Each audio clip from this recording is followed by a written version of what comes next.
isa jalqabaa gara Telegram chaanaalii kanatti gara Telegramii keessan silkii keessan irra jirutti dhuftaniitu Telegram chaanaalii keessan irra gubbaa kanarra dhuftan jechuudha. Gubbaa kanarra dhuftanii iddoo search san tuqxanii search kana tuqxaniitu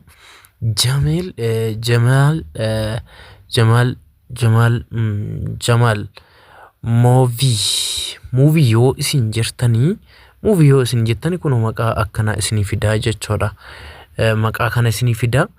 Ergasiin booda erga inni akkasii isinii fidee kilii gootanii keessa seentanii yeroo isin keessa seentanii jettanu maalii fi muuviidha viidiyoo akkasuma diraamota garaagaraa as keessa galakkisa waan ta'eef isin ammoo erga as keessa seentaniin booda akkanatti ooftan jechuudha. Yoo ooftuu laltanii achiin booda aappii kana gara qafoo keessanitti buufattu jechuudha. Kunoo aappiidha inni kuni appilikeeshinii jechuudha.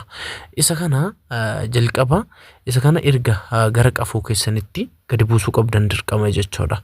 Erga inni dhibba guutee gadi gara qafoo keessanitti gadi buuftanii kaataniiti qafoo keessaa achi keessaa baataniitu pootoriimeen isa jedhu kanarratti al tokkoof ni tuqxu jechuudha. Erga tuqxaniin booda wantootuma asirra isin laaltan kanneen keessa kalarootuma gaarii tokkicha haa ta'us kabra kan fidillee haa ta'u wantoota baakgiraawundii keessan sirreessuu danda'u tokkicha irratti tuqxa jechuudha. Anama mee fakkeenyaa fi suuraa kanarratti haa tuqu. Suuraa kanarratti tuqeetoo haa laaluu jechuudha. Suuraa kanarratti tuqxanii yoo jettanii suuraan kun akkanatti isinii dhufa jechuudha.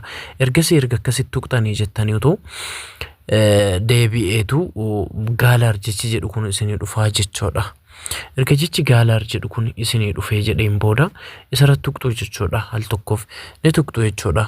As gara jalattis ni isiniif dhufa jechuudha. Gara jala kana yoo isinii dhufee jedhe achirratti gaalaarri isarruma tuqxanii suuraa isin qafoo keessa irra kaatan tokkicha fidattu jechuudha. Anamamee suuraa tokkichaa fidadhu. Suuraa nama guutuu barbaadu tokkicha fiduu fakkeenyaa fi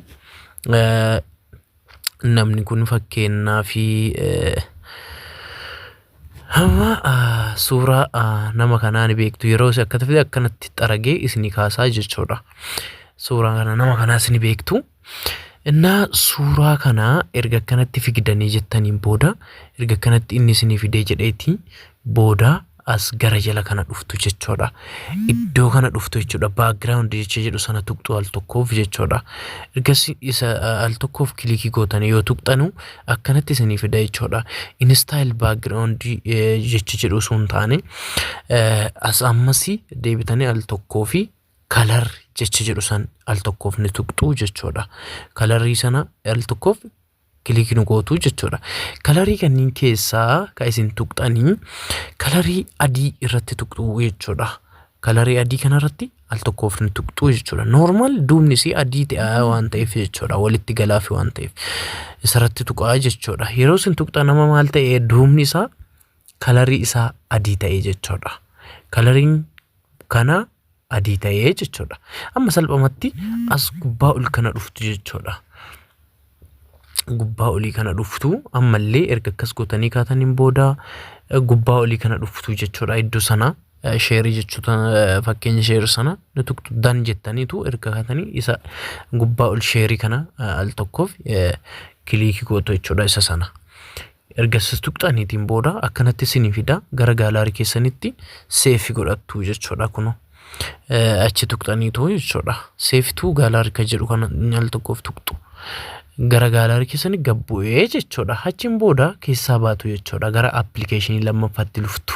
Eegasiin booda appilikeeshinii lammaffaatti dhuftu jechuudha. Asuma chaanaalima kana keessa dhuftu jechuudha. Asuma chaanaalima kana keessa dhuftaniitu kunoo paaspoortii footoo maaker kan jedhu kana injira jechuudha. Isa tuqxu yookiin aappii kana fayyadamuun DV bara 2000 fi guddisuu fi suuraa baay'ee guddate yookiin buusuu dandeetta waan jedhee jiruu fi isatti dhiiftanatu isa kana buufattanii yoo inni dhibba isinii seene gara qafootti gadi buufattanii kaatanii instaayil yoo inni oopin isinii jedhe keessaa baataniitu dhuftu jechuudha gara qafoo keessanii.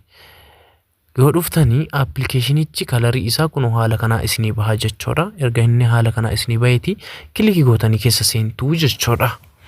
Erga keessa seentaniiti waan biraa tuttuquu as keessa waan biraa garaagaraa tuqtuquu dhiistaniitu jalqaba new photo isa jedhu kanarratti tuqxu jechuudha. Iddoo xiyyaan isin mul'isaa jiru sanarratti jechuudha. Tokkoof kilikii gootu jechuudha. Erga kilikii gootaniiti gara jala kana dhuftu jechuudha.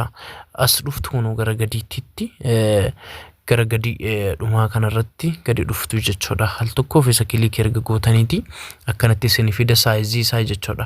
Saayizii isaa kanatti akkuma dura isin barsiiseera viidiyoo kan keessatti Pixlab isa jedhurra yoo jiraate Pixlab isaa irratti dhiiftanii daan jettanii keessa baataniitu asitti 600 asittis 600 jettanu achiin booda kana ammootu iddoo sararaa kan ammoo 65 irra keettu jechuudha. Achiin booda next gootaniitu kan ammootu maqaa suurichaa ittiin milkiteeffachuu qabda waan ta'eef DV jettanii barreessitanii jechuudha. Kaatanii achiin booda danii jettanii baatu jechuudha gara jala kanatti. Gara jala kanatti DV dan jettanii tuqxanii otoo akkasi keessaa baatu jechuudha. Amma xumuree saayizii suuraa yoo fidattani istisni kaa'u asisni kaa'ee jira jechuudha. Ammas deebitaniitu gara jala kana gadi dhuftu jechuudha. Gaalaarii sana al tokkoof tuqxu. Erga tuqxaniiti suuricha qara bareechitanii gara gaalaariitti gadi buuftan sana isa kana fudhadhu jechuudha. Amma suuricha kunoo isa kana suuroma kana fidadhu jechuudha. Achiin booda yeroo isin suuraa kana tuqxanii next start jecha jedhu jala kana isin gaafata kunoo isa san tuqxu jechuudha. Erga isin tuqxanii suuraa akka ittiin muramu qabu isin tuqxu jechuudha. Erga isin booda saayiziin suuraa maalitti akkasinitti muramuu qabu isinitti agarsiifamaa jira waan ta'eef ammas akkasuma dhiyeessaniitu gubbaa olii kana dhuftanii next san tuqxu jechuudha. Next kana tuqxu. Erga next tuqxanii saayizii suuraan kun ittiin muramuu qabu isinitti agarsiisee jira jechuudha. Yoo suurichi kun sirra hin jirre ta'ee akkanuma tuqxaxxaniitu fuula isaa guutuu galchitu jechuudha. Ergasiin booda erga akkas galchitanii kaataniin booda gubbaa olii kana dhuftu jechuudha. Cropped kan jiru sana al tokkoof isa tuqxu jechuudha. Ergasiin booda erga isa tuqxaniiti kunooti nu bahee jira jechuudha. Yoo suuraa isin kaatan gaaddidduu fi dukkana sirriitti fuulli isaa kun waan hin mul'anne yoo ta'e kunoo garjala kan irratti ni jira jechuudha. Haalli ifaa akkamitti akkasiin ibsuu qabdan fuula isaa garaagaraa jechuudha hin jira. Isa tuqxuu jechuudha. Achiin booda erga akkasitti qaqqajeelchitanii kaataniin boodas fuula isaa ol dhuftuu jechuudha. Next jecha jedhu sana al tokkoof tuqxu jechuudha. Next jettanii tuqattu jechuudha.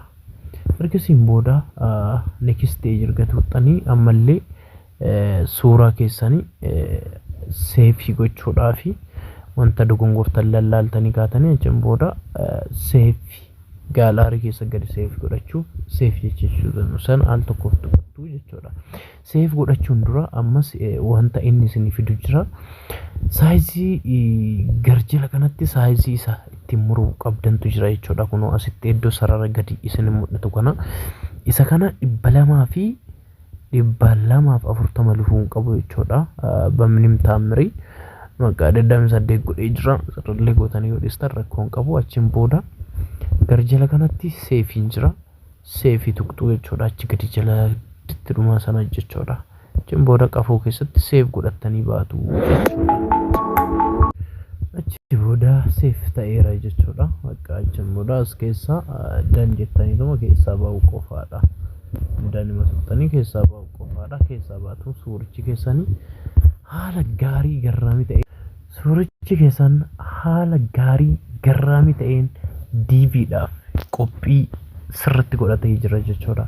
Isuma kana fuutanii yeroo DV guutanii jettanii itti galfattu steepii 7ffaa irratti jechuudha.